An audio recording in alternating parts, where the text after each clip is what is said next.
Today I'm going to be telling you a story while doing my makeup. What I'm going to tell you about is my perverted ass ex-uncle. Back when I was 7, 8 years old and stuff, my mom and my dad, they broke up and we moved to Augusta.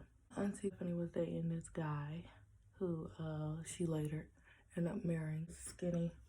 Skinny dude. This dude would open the door on me and my sister on some funny-ish.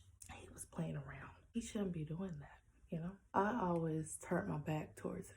I thought it was like creepy and stuff and unnecessary because it's like, I'm a child. Why are you doing that? Fast forward to my parents getting back together, thinking that life is amazing, life is great.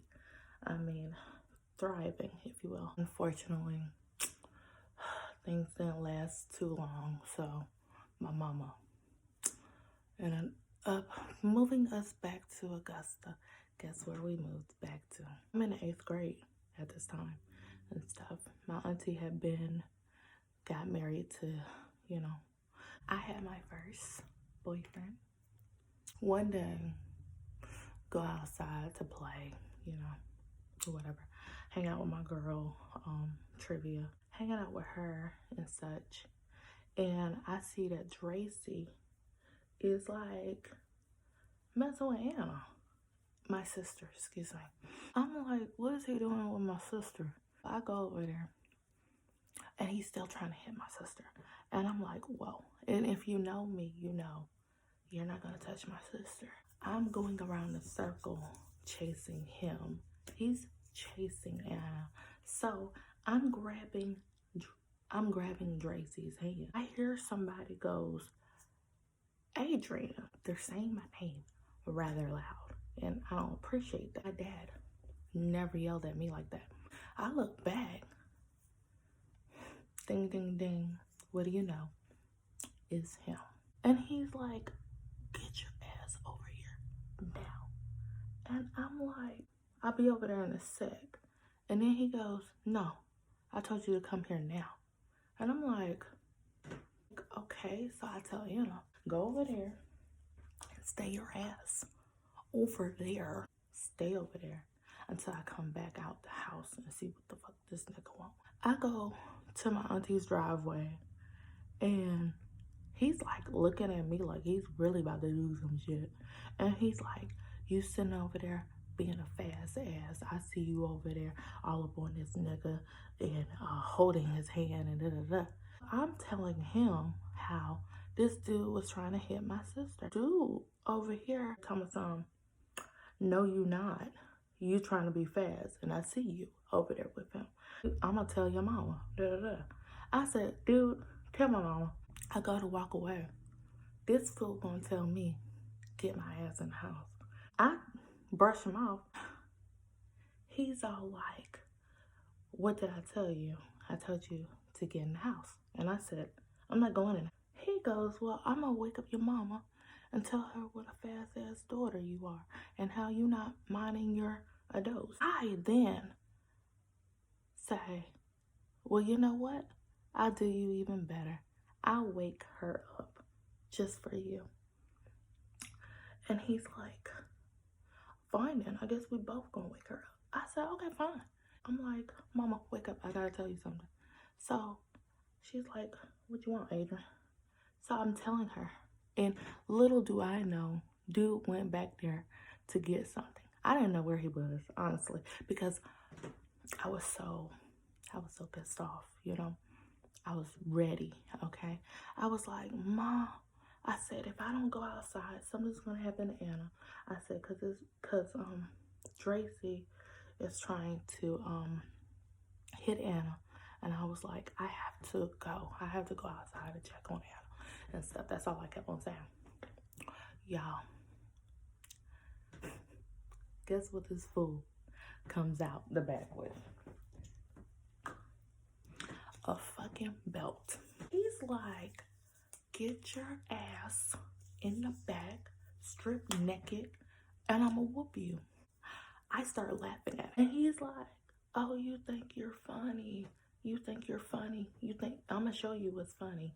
And I said, no, you are funny because you actually think you're about to hit me and stuff. And he's like, I'm gonna whoop you. I'm gonna whoop you. I went off on him. I had to read him. I was like, sir, first of all, this is my auntie's house. I was like, you don't pay. Because he was going on about how he pays bills and how I'm disrespecting him in his house. Little did he know. Boy, I got the fire for you. Okay? I have the fire in the flames for you. Okay? Because I know everything. I might, be a child at this time. And I keep my mouth shut when I hear adults talking and stuff. But trust me, please know, I know your status and I know what you're about, okay? Dude, you actually don't pay no bills up in here. You don't know that I know that she's actually the one who pays all of the bills, okay? So try again with something else because what you're saying makes zero sense. Oh, that pissed him off. When I say that brother man was mad. My mom, she's like, oh my God, Adrienne, why are you talking like this? Like, I don't get it. You're supposed to obey your elder. Go in your room, blah, blah, blah. So I went in my room. And then my sister came in the house. Of course, what happened? I heard her hollering. And she was like, oh my God, did he not know that you was trying to help me? Like, he deserved it and this and that. I said, exactly, girl. So my uncle comes over to talk to me. My uncle, who's related to my mama and my auntie, he comes over. He wants to hear the situation. Don't y'all know, I'm telling him about everything and stuff. This man gonna tell me how back in their day, how they had to respect adults, and if somebody was caught doing something wrong and the neighbor seen you doing something wrong and stuff, they're obligated to discipline you. Okay, but that's back in y'all's day. What does that have to do with me? And then he was like telling me how wrong I was at mentioning the fact that, my auntie is the sole provider of the household and all this other stuff. My cousins and my sister, brothers, they were going to the county fair that day. And guess who couldn't come as punishment? You guessed it, me. Dude comes out. He's like, we need to talk, whatever. I'm like, yeah, let's talk. Because my uncle talked me into apologizing to this man. So I'm like, sorry. And he's like, talking. Y'all, I don't even remember what he said. Because I was mad that I even had to apologize for no reason at all. I was just mad. I was like, y'all got me up in here apologizing. Because even my mama was like, oh, you need to apologize for what you said. Mind y'all, my auntie married to this man at the time. She didn't even ask me to apologize. So I felt like, oh, she knows what's up. What is it to y'all? Let me tell y'all what led to me snapping. The second time living with my auntie and now her husband, one day I was getting into the shower. My foot comes up against it. And you know the thing that goes, I hit against it while I'm taking off my clothes. God, like I get so mad. Tell me why all of a sudden the door opens. This door, I feel forced, like I'm in here, and I say that. I'm like, I'm in here. This man opens up the door anyways. After I done clearly stated that I'm in here, I bring the door in towards towards my body so he doesn't see. This man takes the door away from my body. And I'm naked. He just sits there and he stares at me. And then he tells me, get in the shower. He's still holding the door open. I had to walk in front of him, past him, to get into the shower. And he watched me. He watched me the entire time. That just really irked my nerves. Because he wasn't shutting the door at all until I got into the shower. That really sealed the deal for me. From that moment on, that was my beef with him. Now, I really do not like you. Like, I hated him. That's what brought me to really go off on him. Like, really go off.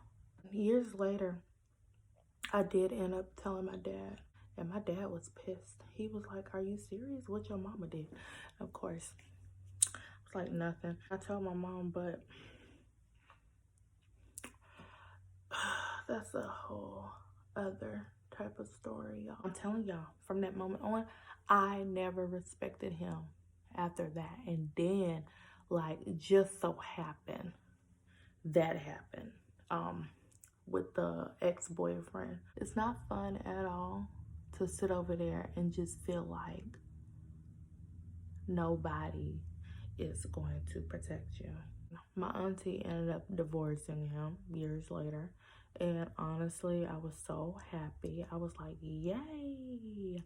And I remember my mom was like, Adrienne, I mean, you know, that's your auntie's marriage. Like, she's not, you know, she's not going to sit over here and like say anything to you about you being happy and everything like that. But you need to show compassion. I don't care. All I knew is that I didn't have to deal with him no more. He used to do slick stuff, like try to tickle me and my sister. And when I copped what he was really doing, and I was trying to cop a feel of us, I quickly stopped that. It's so hard to tell people things when you don't feel protected at all at that age. He went back to Mississippi. And to this day, my dad really wants to get his ass. I'm like, look, I won't tell if you don't tell. Because, I mean, me and my dad, we had like a serious talk. Like, I didn't have my dad around off of some petty shit. I was like, it's like stuff happened to each one of us individually. And so that was one of the things that I really had to like discuss with my dad about how like I just did not feel protected. I never felt protected at all. He was just like, Adrienne, like, I wish you would have told me 8 uncles and me, we would have beat his ass. We know where exactly he's at. You still got time. Prove that to me. Like, I'm serious. Like, prove to me it's real. My mom loves to say I didn't tell her anything, or she'll say, my personal favorite, I don't remember, but let her tell it. Let her tell it. She don't recall and stuff. So I really don't, you know, fault her for that, because I mean, if you don't remember, then you don't remember. But I mean, you know, as your child, especially back then and stuff, I do feel some type of way. I could see why my sister don't recall. Guess what, y'all?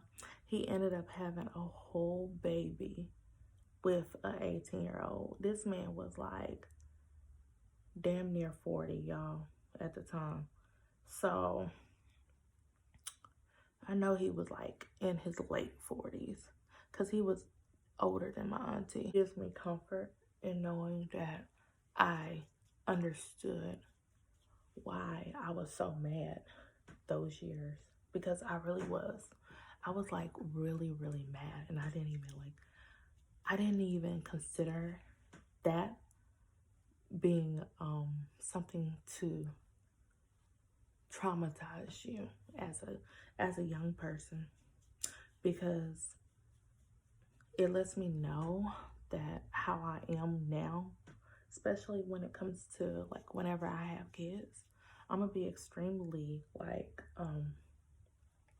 protective over them. And that's what I say, parents, please listen to your kids when they tell you that, you know, they don't like a particular person around them. Listen to them. It's not them being mean or trying to be disrespectful. It's always something. It's always something. Because that kid that's like really getting angry very easily and being oversensitive, it's a reason why he's being oversensitive. And yes, I'm talking about boys too, because boys can get preyed on just as much as girls can too. Let them know that they can voice how they feel and tell you their feelings, their exact feelings. Because if they don't tell you their exact feelings, they're gonna tell somebody, and you're going to be looking crazy. And then believe them, okay? If you know your kid, you know how they act, you know if they're lying or not lying and stuff. Don't sit over here and call them a liar or say, oh, you're crazy, that didn't happen to you and stuff. I know that didn't happen to you. Don't do that. Like, please, if it sounds like it's hard to believe, just listen to them, hear them out, understand their story. And I'm saying this as somebody that's been there, done that, okay? Okay, so I'm just saying, talk to your kids, be open with them. And if it does becomes a thing where it's hard for them to express themselves or to tell you anything that has to do with them, hear them out. Let them know that they're not at fault for what happened to them. That they're not at fault for what happened to them, and believe them. Okay? And that's for any family member. Don't be so quick to be on some, oh, well, you didn't tell me, so. Okay, they didn't tell you at that time, but they're coming to you now and stuff. So just do that. Remember to do that. Be the best support system as you can be. And most importantly, know that, you know, you did the best you could do for them and that you're showing them now. But that's my story. So there you go.